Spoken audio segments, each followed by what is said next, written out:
ఇప్పుడు మీరు ఆయన వదిలేసి ఎన్ని రోజులైంది? మీరు కలిపి ఉన్నారా? కలిసి ఉన్నారా? లేదు మేడం, నేను అమ్మ వాళ్ళ ఇంటికి వచ్చి 3 months అవుతుంది. 3 months. ఇప్పుడు ఈ 3 months అయింది. ఈ 3 months ఆ అమ్మాయిని పెళ్లి చేసుకుంటూ అని తెలిసినప్పటి నుంచి నేను ఉన్నా అక్కడ 1 month ఉన్నా. కానీ ఈ 3 నెలల్లో మీరు అప్పుడప్పుడు వెళ్ళి చూస్తారా మీ ఆయన్ని? వెళ్ళి మాట్లాడారా? లేదు మేడం, ఇతను ఇంట్లో లేడు. మొన్న 1 month అవుతుంది, ఇతను ఇంటికి వచ్చి 1 month అవుతుంది మేడం. 2 రోజులకు ఒకసారి చేసేదాన్ని మేడం, ఎక్కడున్నావు, ఏం చేస్తున్నావు, ఇంటికి రావా, నువ్వు ఆ అమ్మాయితోనే ఉంటావా, మా బతికింతేనా అని అడిగితే నాకు 2 కావాలి, నేను దాన్ని వదిలా నిన్ను వదిలా, నాకు 2 కావాలి, 2ని చూస్తా, ఏం కేసు వేసుకుంటా వేసుకోపో. నిన్ను ఎవరితోనైనా అనుమానిస్తారా? అనుమానిస్తాడు మేడం. ఎవరితో? మా అన్నతో కూడా నాకు ఎఫ్ఐఆర్ పెట్టింది మేడం. నన్ను జైల్లో కూర్చోబెట్టి నువ్వు మీ అన్నతో సంసారం చేస్తావా అనేసి తిడుతున్నాడు మేడం. గలీజ్ మాటలు ఇంకా నోటికి వచ్చినట్టు మరీ నీచంగా. మా అక్క వాళ్ళ ఆయనతో కూడా నాకు ఎఫ్ఐఆర్ పెట్టింది మేడం. ఏమ్మా చెప్పండి, మీరు చెప్పండి మీ అమ్మాయి గురించి. కావాలి మేడం, నాకు ఇంకో పాప ఉంది, బాబు ఉంది, కోడలు రావాలి, అల్లుడు రావాలి, ఇట్లా పరిస్థితి ఉంటే ఎట్లా అని ఆలోచించి అతనికి తల్లిదండ్రులు లేరని మేము ఏం అనలేము. ఇప్పుడు ఈ టార్చర్ పెడుతున్నాడు అన్ని, ఇప్పుడు కూడా తిడుతున్నాడు మరి గలీజ్ మాటలు. ఈ అబ్బాయి ఎందుకమ్మా మారిపోయాడు? ఎందుకు మారిపోయాడు? నాతో బాగానే ఉన్నాడు మేడం, అసలు ఎందుకు మారిండో వాళ్ళే ఇట్లా మొత్తం ఇంటికి పిలుచుకొని నన్నైతే ఏ ఇంటి ముందటికి రానియరు మేడం. మా పెద్ద మామయ్య కూడా ఆ పిల్ల రావద్దు, నువ్వు రావాలి, నీ పిల్లలు రావాలిగా, నా పిల్ల మాత్రం రావద్దు.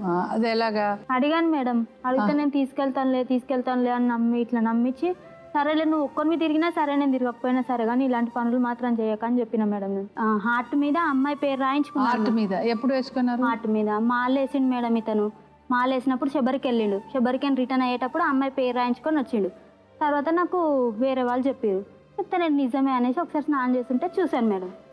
చూసి ఈ అమ్మాయి పేరు ఎందుకు రాయించుకున్నావు అది అంటే, తను మా మేనత్త కూతురు, రాయించుకున్నా ఏం ఎఫ్ఐఆర్ అయితే లేదు, అనుమాన పడకు, నన్ను అనుమాన పడుతున్నావు అంటే, అనుమానం ఏం పడతలేదు, నీకు అక్క చెల్లెలు లేరా, బిడ్డ లేదా, ఆ పిల్ల వాళ్ళ పేర్లు రాయించుకోవచ్చు కదా, నీకు ఆ పిల్ల పేరుతో ఏం సంబంధం అని వాదించుకున్నాం మేడం. వాదిస్తే కొట్టాడు మేడం బాగా,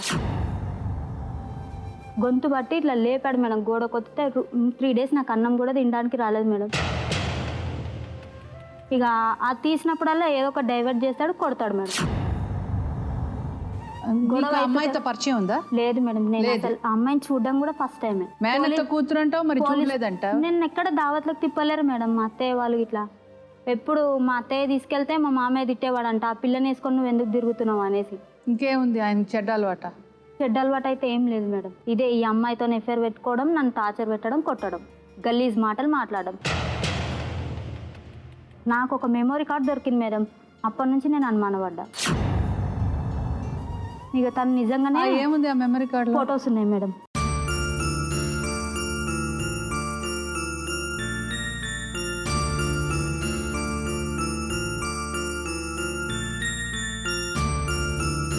నేను ఆమెను పెళ్లి చేసుకునేటప్పుడు ఆమెకు చెప్పిన మేడం, మా మరదలకి ఇట్లా నాకు మాట అనుకురాని కూడా చెప్పిన. చెప్పలేదు మేడం, ఏదన్నా ఇట్లనే మేడం, నువ్వు లేకపోతే చచ్చిపోతాను, లారీ కిందికి పోతే తాళి కట్టించుకున్నా మేడం. నేను అడగండి,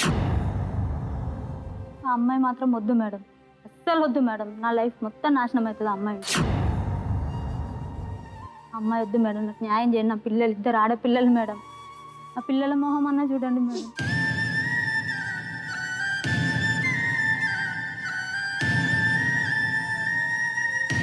ఎంతయ్యా? నన్ను జైలుకి పంపించాను. ఈ టార్చర్లు వద్దు మేడం. వాళ్ళిద్దరు జీవితం నువ్వే నాశనం చేసావు. సరదాగా అనుకున్నావా? పెళ్ళి అంటే సరదా అనుకున్నావా? నీకు ఏం లీగల్ ఏం చెయ్యరు, ఈ అమ్మాయి వదిలేస్తుంది, అలాగే చక్కగా ఉండేసి మన హ్యాపీగా ఉందా, తిరుగుదా, లవ్ బర్డ్స్ లాగా ఇద్దరితోనూ అనుకున్నావా? సరే, డాక్టర్ గారిని పిలుస్తాం, లాయర్ గారిని పిలుద్దాం. మేడం, డాక్టర్ గారు, లాయర్ గారు రండి.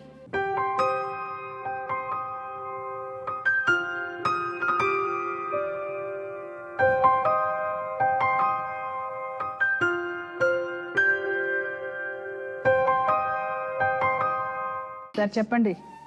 అంటే ఏంటంటే ఈ మల్టిపుల్ ప్రేమాయణాల్లో బహుశా ఏంటంటే ఎంతమంది జీవితాలు నలిగిపోతున్నాయని అనిపిస్తుంది. ఎందుకంటే శంకర్ బేసికలీ తప్పు చేశాను అనేటటువంటి చిన్న మాటతో ఇప్పుడు నాకు న్యాయం కావాలి అనేటటువంటిది చాలా కష్టం అనమాట. అంటే కొన్ని తప్పులు చేయకూడదు జీవితంలో. ఇక్కడ ఎప్పుడైతే కొన్ని చేయకూడనటువంటి తప్పులు మనం చేస్తామో అప్పుడు ఆటోమేటిక్గా నేను ఇలా ఉంటాను, ఇలా చేద్దాం అనుకుంటున్నాను, ఇలా జరగాలి అనేటటువంటి మాట, ఆ హక్కు అనేటటువంటిది మన చేతిలోంచి వెళ్ళిపోతుంది. ఇక్కడ కేవలం నువ్వు చేయవలసింది ఏంటంటే కనుక రిక్వెస్ట్ చేయటం, అపాలజీ, ఒక క్షమాపణ కోరటం, ఈ రెండే మనం ఇక్కడ చేయగలం. ఆ రెండు లేనప్పుడు ఏమవుతుంది అంటే కనుక వాళ్ళకు ఉండేటటువంటి ఉద్రేకం, ఆవేశం, కోపం ఖచ్చితంగా ఉంటాయి. ఇప్పుడు వాళ్ళ అమ్మ అలా మాట్లాడుతున్నా, లేదంటే ప్రశాంతి అలా మాట్లాడుతున్నా, బహుశా ఆ స్థానంలో ఎవరు కూర్చున్నా కూడా ఆ బాధతో ఎవరైనా అలాగే మాట్లాడతారు. అయితే నాకు ఇక్కడ ఇందాక నుంచి చూస్తుంటే ఏమనిపిస్తుంది అంటేనమ్మా, అతను ప్రేమించాడు, నువ్వు ప్రేమించవలసి వచ్చింది. అంటే ఏంటంటే ఒక కంపల్షన్. ఎందుకంటే ఆ వయసులో కేవలం ఆకర్షణ తప్ప ప్రేమ, స్వచ్ఛమైనటువంటి ప్రేమ, దాని యొక్క మీనింగు, ప్రేమ పెళ్లి వరకు వెళ్ళటం, పెళ్లి చేసుకున్న తర్వాత పిల్లలు గంటం, అంత దూరపు ఆలోచన ఆ వయసులో ఉండదు. సో పాయింట్ నెంబర్ 1 ఏంటంటే కనుక వయసు కాని వయసులో, తెలియని వయసులో నువ్వు చేసినటువంటి పెద్ద తప్పు. నెంబర్ 2, ఎన్ని సంవత్సరాల ప్రేమ ఇది? 3 సంవత్సరాలు. 3 సంవత్సరాల వ్యవధి మనం కల్పించినప్పుడు ఒక వ్యక్తిని పూర్తిగా అర్థం చేసుకునేటటువంటి సమయం ఖచ్చితంగా ఉంటుంది. కానీ ప్రేమ అనేటటువంటి మత్తులో నీ కళ్ళు మూసుకుపోయింది. ఎలా విశ్లేషించేవంటే కనుక కేవలం నువ్వు చెప్పినటువంటి మాటలే నేను నీకు తిరిగి చెప్తాను. బెదిరించేవాడు మేడం, నువ్వు చేసుకోకపోతే నేను చచ్చిపోతాను అనేవాడు. ప్రశాంతియే నా భార్య, ప్రశాంతిని నేను పెళ్లి చేసుకుంటానని చెప్పి చుట్టుపక్కలంతా కూడా ప్రచారం చేశాడు. నువ్వు లేకపోతే నా జీవితమే లేదని అన్నాడు. అంటే ఇటువంటి మాటలు అన్నప్పుడు ఒక మనిషిని నువ్వు అసెస్ చేయటం పెద్ద కష్టం కాదమ్మా. అనుమానం అనేటటువంటిది మీ ప్రేమలో మొదటి నుంచే ఉంది.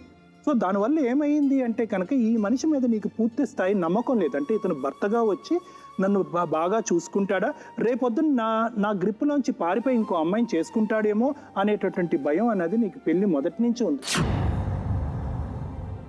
3 సంవత్సరాల పాటు మీ తల్లిదండ్రుల యొక్క కళ్ళు కప్పి మీరు ఈ ప్రేమాన్ని సాగించారు అంటే కనుక అడుగు తీసి అడుగు వేస్తే కనుక వాళ్ళ కళ్ళు ఎలా కప్పాలి అనే ఆలోచనలో మీరు ఉన్నారు. కాబట్టి మీరు తెలివి తక్కువ వాళ్ళు కాదు, చాలా తెలివితేటలతోనే ప్రేమించుకున్నారు. అంటే ఏంటంటే నేను తిరిగి వెళ్ళొచ్చు, తిరిగి వెళ్ళిపోవచ్చు, ఇది కరెక్ట్ కాదు అని అనిపించినటువంటి సందర్భాలు నీకు అనిపించలేదా 3 సంవత్సరాల్లో?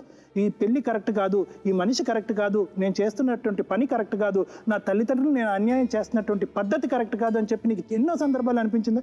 దీన్నే మనం కాన్షియస్ అంటాం. మీరు ఇందాక ఒక మాట అన్నారు, నీకు తల్లిదండ్రులు లేకపోవటం వల్ల నువ్వు ఇలా పెరిగావు అని అంటున్నా. ఇది తప్పు మాట అమ్మా. ఎందుకంటే తల్లిదండ్రులు లేనటువంటి పిల్లల్ని మనం అది అవమానిస్తున్నట్టు అవుతాం. బలమైన ఉంచుకున్నావు, అందుకే దంద చేస్తున్నావు అని మాట్లాడతాడు. ఏంటమ్మా మీరు చెప్పండి, ఇలాంటి కొడుకు కావాలమ్మా మీకు? ఇంకొకసారి ఆ మాత్రం అన్న నేను తాగితే కనుక ఆ రోజు నుంచి నా తల్లిదండ్రులు కాకుండా పోతారు, నా పిల్లలు కాకుండా పోతారు, నా భార్య కాకుండా పోతుంది. ఇది ఫైనల్.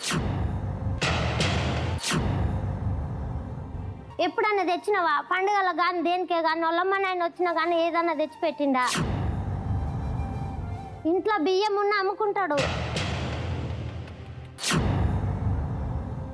ఇంట్లో పక్కన వాళ్ళ సామాను ఉన్న అమ్ముకుంటా. అందరితోనే నేను మాటలు పడాలి ఈయన గురించి. ఏది మేడం, పిల్లలు ఉన్నారని ఇంత సంసారం వెళ్ళినప్పుడు అతను భర్త ఎందుకు నాకు? నీ మెడలో తాళి, నీ పాలిట ఉరితాడు, నీ జడలో పాళి, అది నల్లని త్రాచే చూడు, నీ కన్నుల కాటుక, నీ కళ్ళే మూసిందా, ఈ కళ్యాణం వేదిక నీ గొంతు మూగ చేసిందా? ఇచ్చేయండి మేడం, వద్దు మేడం, భరించలేము, ఊరికి వచ్చి కొడుతూనే ఉంటాడు.